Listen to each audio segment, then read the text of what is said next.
caught in the crossfire. It's caught in the crossfire.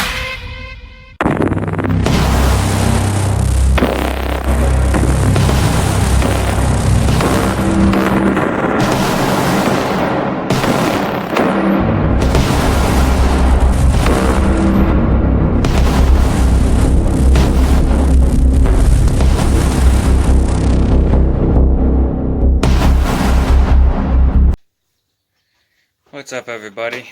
So came out to the garage and I went ahead and installed the push start button from eBay that I got from a friend.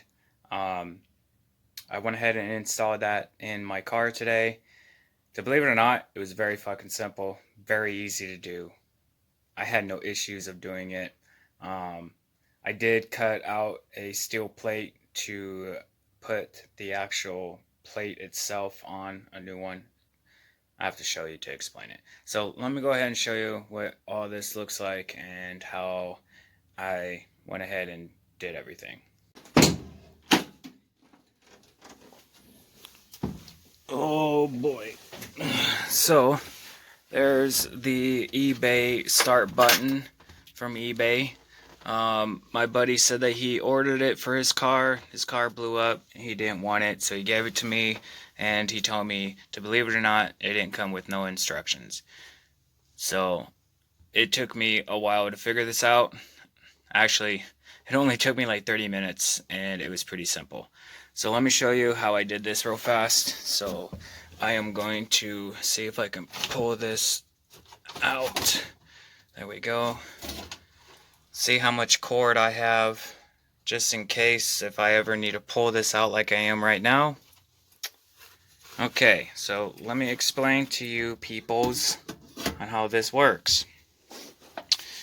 So this is the remote or the push button starter right here.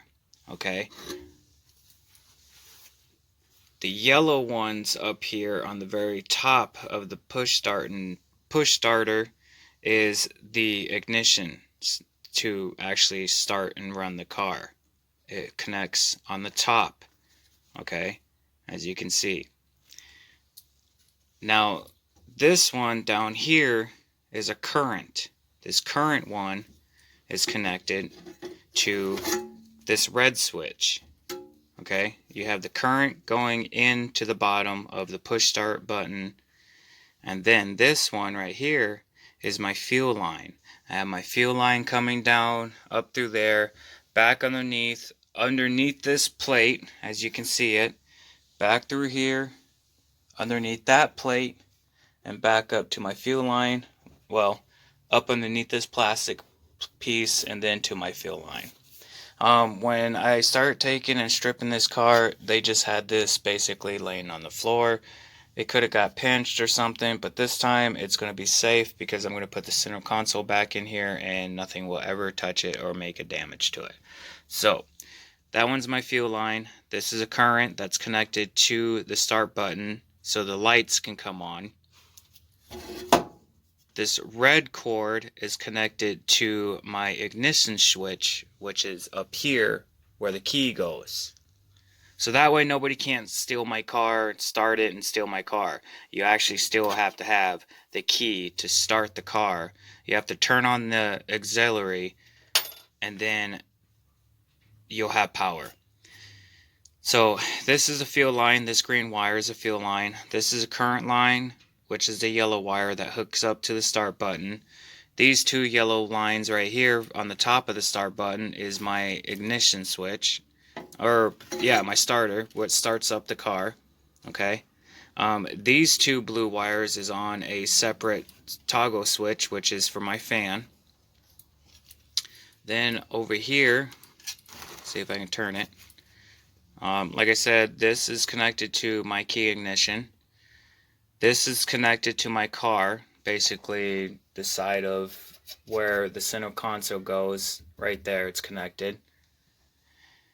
This little black wire is a ground, and it's connected on this other side of the push start button. because you have to have a ground and a current to have the light. You don't have to have the negative and current for the light if you don't want a light. You can always still put in your ignition and your car will still start without this black wire and this yellow wire. But I went ahead and did that anyways because I like the fact that the light comes on. And like I said, these over here, these two wires to this toggle switch is my fan. Okay, simple as that. Very, very, very simple. I mean, seriously simple. As you can see back here, when I got this car, there was wirings all cut up, fucked up back here, didn't know which was which.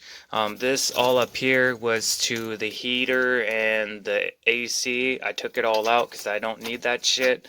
And I'm going to finish stripping that out. Who knows, I might just keep it in there just in case. So that's all up in there, zip tied. All this wiring right here, oops. All this wiring right here is the stereo. Okay, that's all the stereo speakers, whatnot. All that's still got to get fixed up and put nicely. This wire is, of course, to this, which is connected to the side over here. So that's about it. And of course, this is a ground for a cigarette lighter, but I'm going to take that out because I don't need that cigarette lighter in here. I don't really honestly need it at all. But this is amazing. I'm happy with it. I haven't tried starting this or nothing else like that to see if this thing would actually start. So I'm going to stuff this back up here.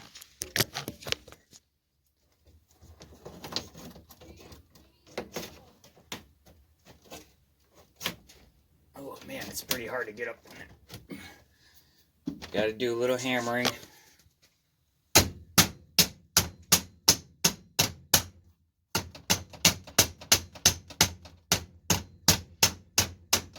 There. Now that's up there. Now, remember, you gotta have the key to start the car. But first, you also gotta have power to the whole entire car. So I gotta plug back in the battery. Battery's plugged back in. As you can see, I got a light saying that my door is open in my trunk. Here's the key. Put it in ignition. Turn it. Fuel pump. Starter. Fan. There you go. Simple as that. Now when I want to shut it off, I can hit that switch. Everything will go off.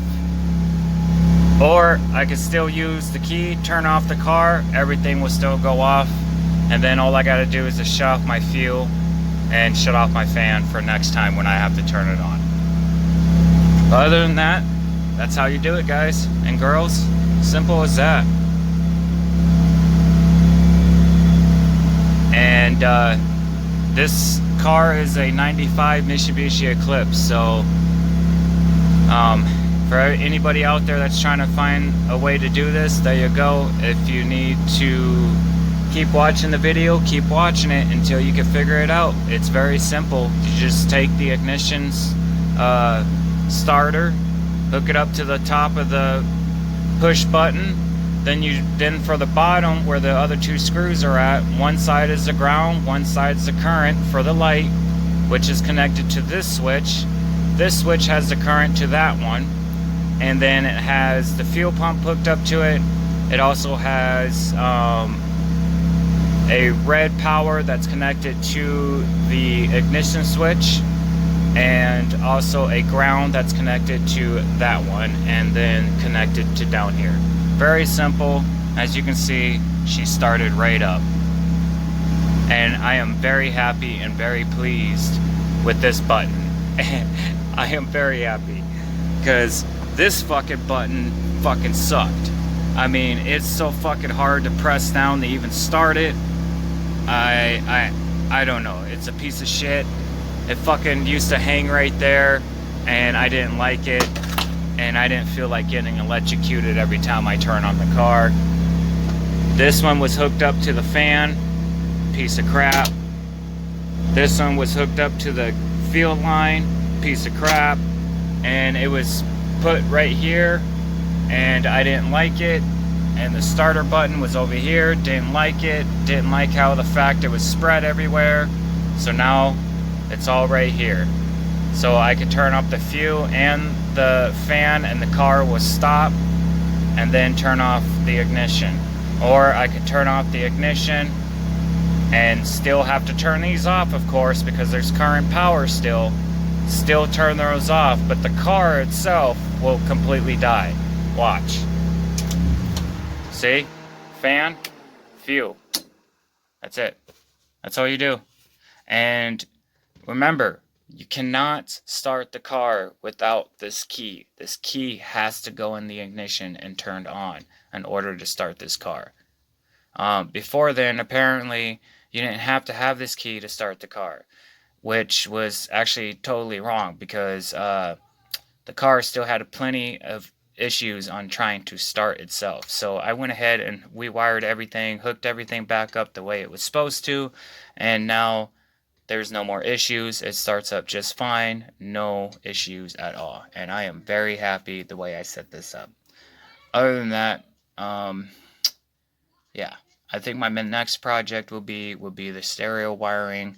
And then, of course, I still got to sand down this side and that door, and then the top of that, take the gauges out. I already got gauges for right here, and hook it all up and be ready to go, and then I can paint everything and blah blah blah and do more work to it.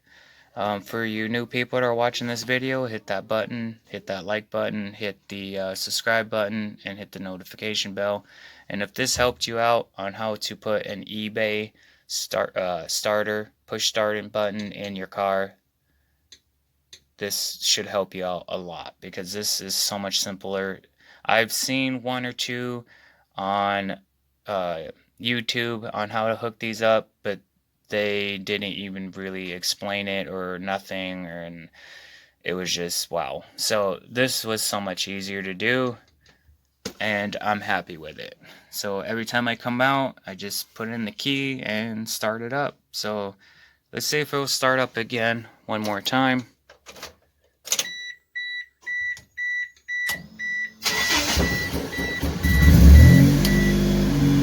Ta-da, ta-ta-ta-ta.